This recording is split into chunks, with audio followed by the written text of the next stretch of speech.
how are you staying updated with the latest technologies and trends? Because this career needs continuous learning. You mentioned every day, new library, new framework, new language coming up. So how do you stay updated? Like, are you reading something? Are you watching something on YouTube? Are you taking up courses? Are you reading books? Like, what are you doing?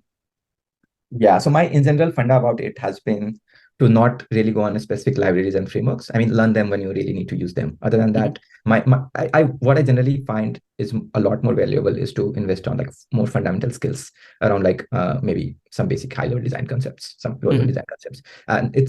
And as much as we say like we understand this, I find many a times I myself find there were some holes in some parts of understandings of these.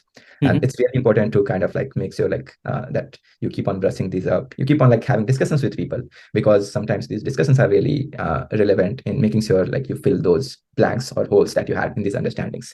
Uh, my way to do this has been to kind of read up on stuff at times, some good blogs published by maybe some good companies, sometimes even Meta or Google, Netflix, all this, like keep on publishing their blogs about some of the systems that they designed and how they went on about it. Some of these are like really good in sense that they also give rationale into why they went with one particular choice rather than other.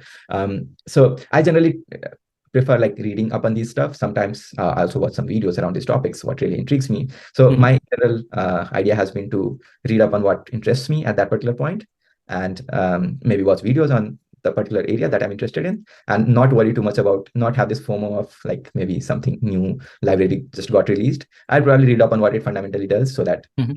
I'm not too far away from some new innovation that happened. And out of these, what really interests me, I invest some time like diving deeper into it. Got it. Thank you for that answer.